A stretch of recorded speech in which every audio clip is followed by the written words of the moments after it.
आज से करीब 50 साल पहले यानी 1969 में इंसान ने पहली बार चंद्र पर कदम रखा था।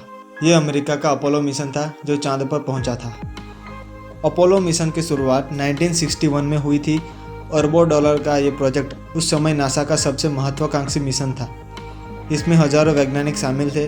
आखिर में 33 अंतरिक्ष यात्रियों को चुना गया था कि उन्हें ट्रेनिंग देकर चांद पर भेजा जाएगा।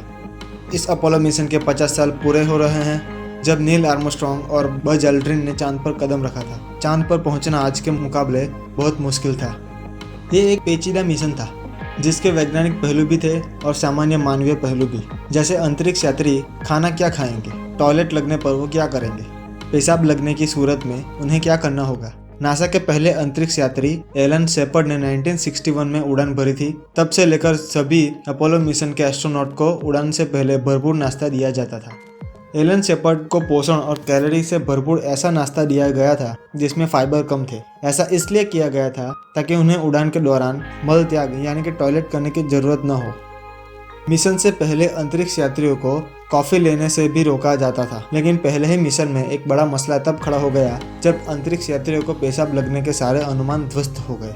पहला मिशन केवल 15 मिनट का था। डॉक्टरों ने सोचा कि इतनी देर तक तो एलन शेपर्ड का काम चल जाएगा, लेकिन इस हिसाब किताब में काउंटडाउन में लगने वाला समय जोड़ा नहीं गया था। नतीजा ये हुआ कि अंतरिक्ष में पहुंचने के बाद एलन को पेशाब लग गई, लेकिन एलन के पेशाब करने की कोई व्यवस्था इस मिशन में नहीं की गई थी। 2 घंटे बाद वो बार बार मिशन कंट्रोल से इसकी इजाज़त मांगने लगे।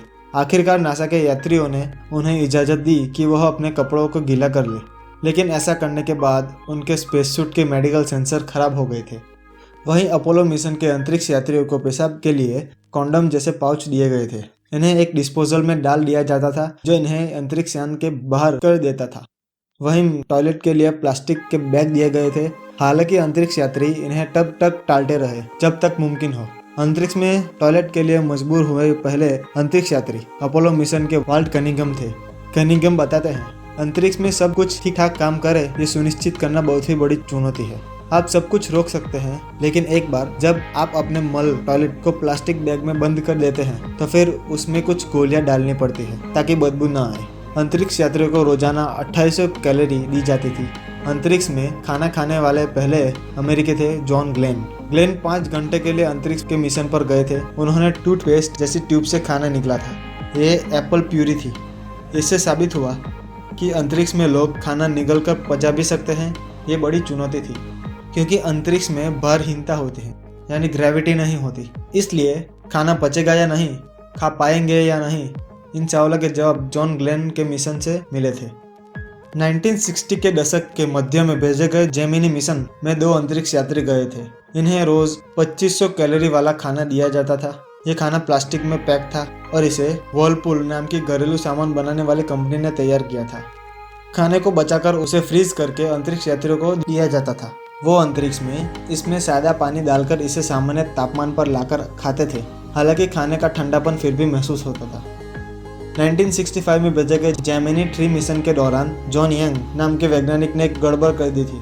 वो अपने साथ एक बीफ सैंडविच छुपाकर अंतरिक्ष में ले गए थे। ये एक मजाक के तौर पर किया गया था जो अंतरिक्ष में बड़ी चुनौती बन गया। वैज्ञानिकों को डर था कि कहीं ब्रेड के टुकड़े अंतरिक्ष यान के सर्किट को खराब न कर दे। अपोलो मिशन के दौरान अंतरिक्ष यात्रियों के पास इतनी जगह होती थी कि वो वर्जिश कर सके, इसलिए वैज्ञानिकों ने उन्हें 2800 कैलोरी वाला खाना खाने की इजाज़त दे दी थी। अब खाना भी पहले से स्वादिष्ट था। ठंडे खाने को गर्म करने के लिए पानी वाली जो बंदूकें दी जाती थी उनमें से गर्म पानी भी निकलता था, यानी अब अंतरिक्ष यात्री गर्म खाना खा सकते थे। वो अब केवल ट्यूब से खाना निगलने को मजबूर नहीं थे। कुछ चीज़ें ऐसी भी होती हैं जिन्हें वो चम्मच से खा सकते थे।